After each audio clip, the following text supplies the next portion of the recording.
Akhirnya setelah melalui perdebatan dan sidang yang panjang, jadwal pemilu legislatif dan pemilu presiden 2024 diketok oleh DPR, pemerintah dan KPU, dan tanggal 14 Juni yang lalu tahapan itu secara ofisial telah dimulai.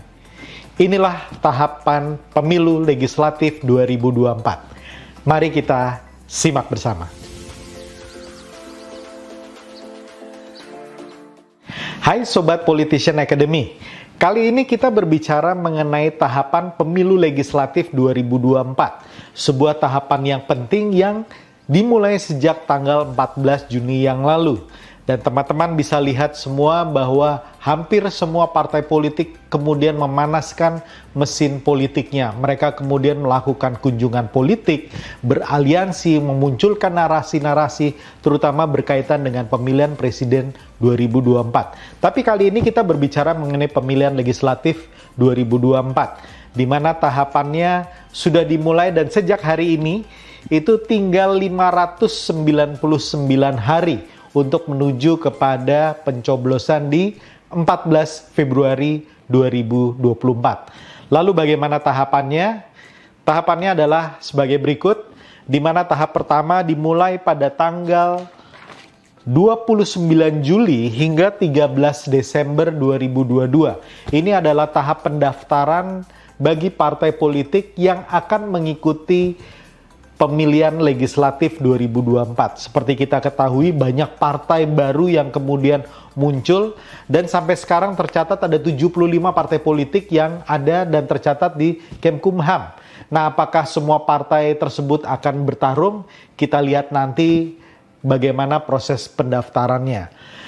Akan tetapi ada beberapa hal yang berkaitan dengan pendaftaran partai politik ini karena ada perbedaan antara partai politik yang masuk ke dalam parliamentary threshold dan partai politik yang di luar parliamentary threshold atau bahkan partai politik baru.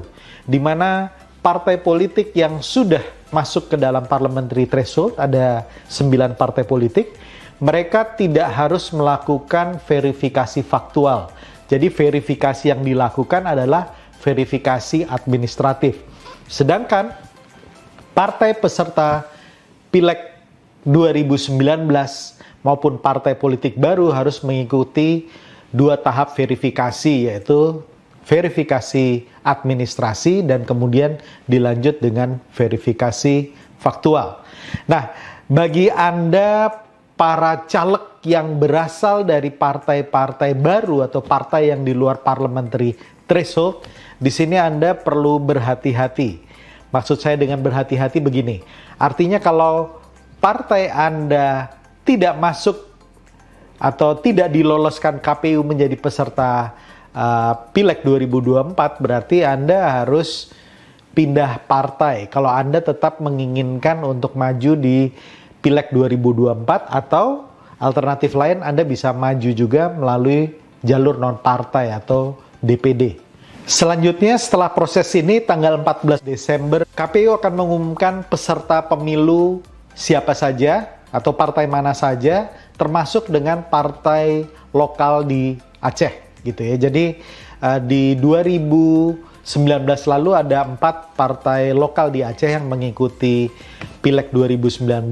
Nah, kita tidak tahu apakah nanti akan bertambah atau berkurang atau bagaimana, kita tunggu informasi atau perkembangan selanjutnya. Tahapan berikutnya adalah mulai dari 14 Oktober 2022 hingga 9 Februari 2023, di mana tahap ini adalah tahap penetapan dapil dan penetapan jumlah kursi. Nah, ini bagi Anda para caleg juga merupakan tahapan yang ditunggu-tunggu dan juga cukup penting, karena di tahap ini Anda perlu melihat berapakah jatah kursi di dapil Anda, atau apakah ada perubahan dari data yang sudah ada atau penetapan yang sudah ada sebelumnya dari Pileg 2019. Apakah di dapil Anda kursinya bertambah atau bahkan berkurang? Ya, atau mungkin ada penambahan dapil baru. Kita tidak tahu, tapi informasi terbaru yang saya dapatkan dari Senayan bahwa akhir bulan ini, Juni 2022, itu DPR sedang mengejar terbentuknya 3 provinsi baru di Papua, sehingga ada kemungkinan nanti akan ada penambahan, otomatis ada penambahan jumlah kursi dan jumlah dapil seluruh Indonesia. Nah, kita lihat, kita tidak tahu bagaimana perkembangan berikutnya, tapi ini adalah informasi yang atau tahapan yang layak teman-teman caleg semua untuk tunggu. Tahap berikutnya yang sangat penting bagi teman-teman adalah mulai dari tanggal 24 April 2023 hingga 25 November 2023, di mana tahap ini adalah tahap pencalonan bagi anggota DPR RI, DPRD tingkat 1 maupun DPRD tingkat 2. Jadi proses ini dimulai sejak tanggal 24 April, di mana partai politik kemudian menyetorkan nama Anda sebagai DCS atau daftar calon sementara ke KPU.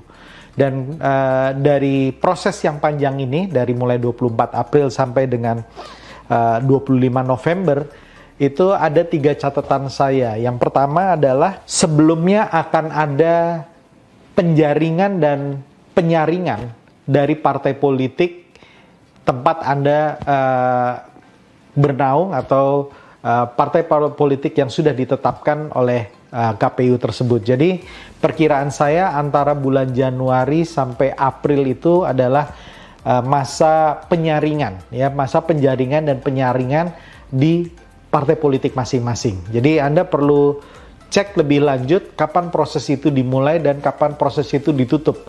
Jangan sampai kemudian Anda terlewat dengan proses penjaringan dan penyaringan partai politik di daerah Anda. Kemudian catatan saya yang kedua, dari DCS menjadi DCT itu ada proses selanjutnya yang dimana KPU meminta opini atau masukan dari masyarakat terhadap nama-nama yang sudah muncul tersebut. Apakah kemudian masyarakat memberikan masukan-masukan yang berkaitan mungkin dengan track record dari yang bersangkutan. Jadi jangan sampai caleg yang ada mempunyai cacat hukum gitu ya, ijazah palsu, kemudian ternyata tidak berhak mengikuti proses selanjutnya dan lain sebagainya. Jadi ada syarat-syaratnya, tapi intinya di sini KPU meminta pendapat dari masyarakat sehingga kalau ini proses berjalan mulus, maka dari DCS menjadi DCT akan diumumkan segera. Nah, biasanya kalau nama Anda sudah masuk ke dalam DCS dan sudah diusulkan oleh partai politik, ini biasanya kemungkinan keberhasilannya sudah di angka 80-90%. Jadi Anda mestinya sudah cukup tenang gitu ya kalau misalnya nama Anda sudah masuk ke DCS. Nah, catatan saya yang ketiga di dalam proses ini, pendaftaran ini, teman-teman perlu hati-hati ya, termasuk dalam konteks penjaringan dan penyaringan di partai politik. Karena di dalam momen-momen ini, mulai dari Januari 2023 hingga bulan November 2023, itu berkeliaran maklar-maklar, calo-calo dan broker-broker politik yang menjanjikan banyak hal kepada Anda gitu ya. Menjanjikan Anda pasti masuk dari bacalek menjadi caleg, Anda dipastikan kemudian bisa mendapatkan nomor urut tertentu dan macam-macam gitu ya. Deal-deal dan transaksi yang terjadi bisa banyak sekali. Nah, usul saya Anda perlu hati-hati dengan ini, betul-betul pastikan tempat yang tepat dan orang yang tepat pada waktu Anda bertemu dengan bagian dari partai politik tersebut gitu. Jadi jangan ikut-ikutan di belakang gitu ya, jangan gampang terpengaruh sehingga nanti dana yang Anda keluarkan akhirnya hanya jatuh ke oknum-oknum yang tidak jelas. Itu 3 pesan saya. Nah, kita masuk ke dalam proses atau tahapan berikutnya. Sebelum masuk kepada tahapan selanjutnya, mungkin Anda bertanya, kalau tadi kan DPR RI, DPRD Provinsi, dan DPRD Kabupaten Kota, bagaimana dengan DPD RI? Ternyata DPD RI prosesnya lebih awal dibandingkan dengan DPR RI, DPRD 1, dan DPRD 2. Karena tahapan DPD RI tidak harus menunggu penetapan selanjutnya tentang partai politik dari KPU. Sehingga mereka memulai tahapan mulai dari 6 Desember 2022 hingga 25 November 2023. waktunya cukup panjang, hampir setahun ya, sekitar 11 bulan.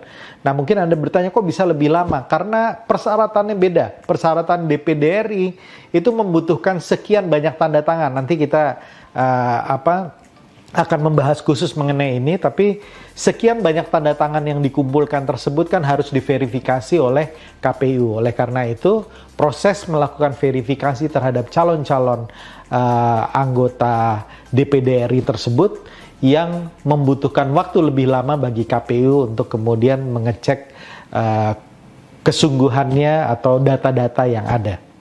Tahapan berikutnya yang paling strategis untuk Anda adalah mulai dari 28 November hingga 10 Februari 2024 ya. Di mana ini adalah tahap kampanye. Tahap kampanye ini adalah tahap kampanye yang terpendek dalam sejarah pemilu di Indonesia yang hanya 75 hari ya. Di mana dalam 75 hari ini Anda harus habis-habisan turun ke masyarakat, Anda betul-betul meyakinkan masyarakat tentang kualifikasi diri Anda, personal branding Anda, kualifikasi Anda, sehingga Anda kemudian bisa betul-betul dipilih. Banyak orang yang mengatakan bahwa 75 hari itu pendek. Ya, kalau misalnya Anda baru bekerja di 75 hari itu saja. Tapi kalau Anda sudah bekerja dari sekarang dan itu tidak dilarang oleh KPU, Anda sudah melakukan kampanye dari sekarang, maka waktu tersebut masih cukup panjang. Jadi, manfaatkan waktu sebaik-baiknya. Jangan mulai di ujung, kecuali Anda popularitas dan elektabilitasnya sudah sangat tinggi dan dana Anda sangat banyak. Ya, jadi lakukan kampanye sejak awal. Tahap lanjutannya tentu saja adalah tahap yang paling menentukan, yaitu 14 Februari 2023, di mana sebelumnya dari tanggal 11, 12, 13 itu adalah masa tenang, ya, di mana Anda harus mencopot semua atribut. Tidak boleh ada kampanye, tidak boleh ada kunjungan ke masyarakat, tidak boleh ada silaturahmi, kampanye terbuka, dan lain sebagainya. Di situ Anda harus berkumpul dengan tim Anda untuk menentukan bagaimana melakukan mobilisasi terhadap konstituen-konstituen Anda nantinya di tanggal 14 Februari. Nah, 14 Februari adalah tanggal pencoblosannya dan kemudian penghitungan suara mulai dilakukan dari tanggal 14 hingga 15 Februari 2024. Dan kemudian tahap berikutnya adalah rekap, di mana secara bertahap suara tersebut direkap, dihitung ulang di tahapan-tahapan di atasnya, ya, mulai dari kecamatan, kemudian kabupaten, kota, provinsi, dan akhirnya ke tingkat nasional. Nah, ini berlangsung dari tanggal 15 Februari hingga 20 Maret. Pesan saya, teman-teman perlu hati-hati karena tahapan rekap selanjutnya itu harus diawasi juga. Karena banyak sekali kejadian suara hilang, suara dicuri, kemudian suara menjadi tidak jelas, itu di dalam proses rekap berikutnya itu tadi. Jadi saksi di tiap acara rekap dari KPU tersebut harus teman-teman ikuti, harus tim relawan atau saksi dari teman-teman ikuti supaya suaranya tidak hilang. Setelah proses rekap selesai, maka ada proses penetapan KPU. Tentu saja dengan sebelumnya bila ada protes, bila ada persengketaan itu harus diselesaikan terlebih dahulu, kemudian baru ditetapkan oleh KPU. Dan kemudian setelah ditetapkan oleh KPU, Anda tinggal menunggu untuk DPR RI, DPD RI di tanggal 1 Oktober 2024 itu adalah tanggal teman-teman yang sudah bekerja keras, yang siap mengemban amanah dari masyarakat, yang siap memajukan daerahnya, yang siap menjadi agen-agen perubahan bagi Indonesia yang lebih baik, dilantik di Senayan tanggal 1 Oktober 2024. Untuk DPRD Provinsi dan DPRD Kabupaten Kota jadwalnya menentukan di daerah masing-masing, ya, karena untuk sampai saat ini ada 514 kabupaten kota, ada 34 provinsi. Jadi jadwalnya akan sangat padat, tapi sekali lagi semua diserahkan kepada daerah masing-masing untuk menyelenggarakan pelantikannya mereka. Nah, demikian teman-teman, tahapannya sudah dimulai, genderang perang sudah ditabuh. Bagaimana dengan kesiapan teman-teman? Ya, jadi jangan pernah remehkan waktu karena waktu akan menghilang sangat cepat. Siapkan sebaik-baiknya dan salam perubahan.